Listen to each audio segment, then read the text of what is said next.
And now, it's time for another Dice Tower review with Tom Vasel. In board gaming, Cardcassonne has a bit of a punchline behind it in a sense because Cardcassonne was a great game that came out in 2000, and yet so many expansions just kept piling and piling and piling. I mean, we're talking many years later, and the expansions keep coming. So I can imagine many people looking at this game, Cardcassonne, with the D emphasized there, the card version of Cardcassonne, and kind of just say, well, yet another thing.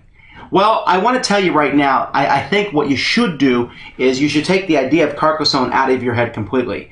This game, if I didn't know anything about Cardcassonne, I would still be able to play, and it's actually a really fun, push your luck type of card game. One that I find very enjoyable and works well with 2, 3, and 4 players. Let's look at it.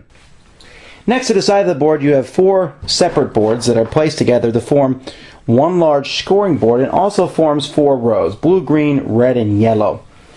And one of the players turns over 10 cards and puts them next to the appropriate rows. So there's a yellow card, a blue card, another blue card, a wild card, and he can place it in any row he wants. So let's say he puts it in the yellow row. Another blue card, another red card, another blue card, a green card, and a red card. And this is the way the game starts, with these cards in the rows like this. You notice each player has a little meeple down here to keep track of their scoring on the scoring track. Players are then dealt a certain amount of cards depending on how many players are involved in the game. With 2 players, each player gets 6 cards, and if you go all the way up to the maximum number of players, 5 players, then each of them gets 4 cards. So let's say we're playing a 4-player game and you have 5 cards. On your turn, you have 2 options. One is to place a card at the end of a row. If it's the first card you've placed on your turn, then you must place it face down. And you can place any card in any situation when that happens. After that, when you place cards, you must place them face up, and they must match the color of the row that you place them in, unless, of course, again, it's like a wild, in which case you can put it anywhere you want. Instead of placing a card, though, if you want to, you can place your marker on the board, and you will claim all the cards in the row that you place it in front of. So if I place it here, then I've claimed all 4 of those blue cards. Now, it's possible, as the game progresses, people will be playing more blue cards, possibly, after me. It's possible that somebody else will want to put one of their people down, but they will only get the cards in between. So after everyone has put these down and all the cards have been played, then players will claim all the cards that they are eligible to, and scoring occurs. Now, there's several cards that give different kinds of scoring. Let's look at them. First of all, let's look at these blue cards here. There are people involved in the game. Different kinds of people: the knights, the farmers, the monks, etc., the robbers. But anyway, you have different kinds of people. That doesn't really matter.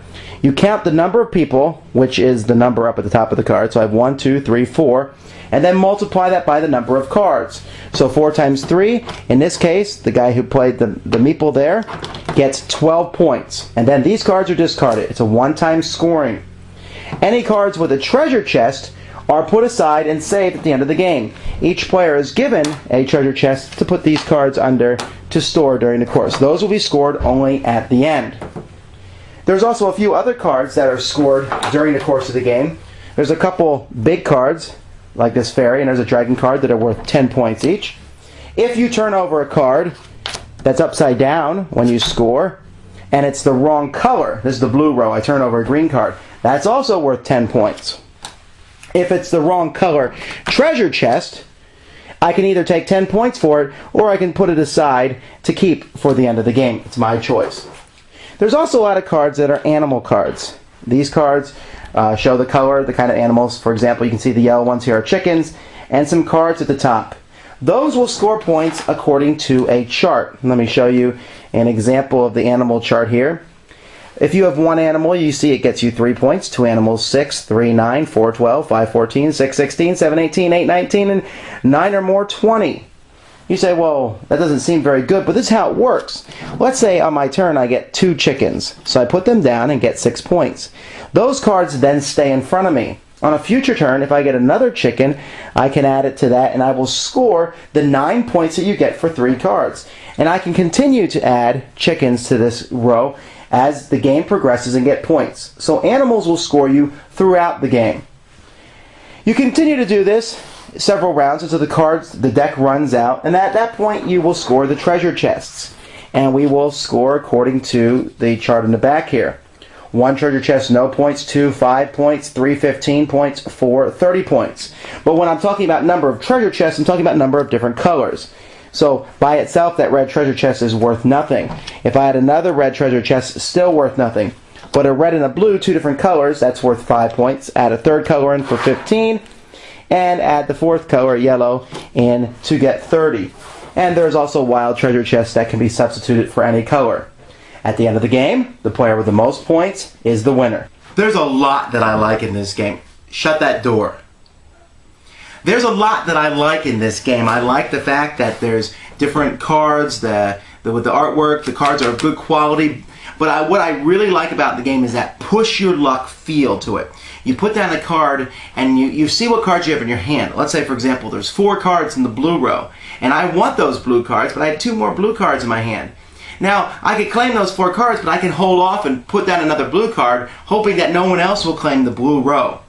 Now, it's really interesting because once everyone has claimed the row, at that point it's a free thing. I just put down all the cards and then I get to pick and choose.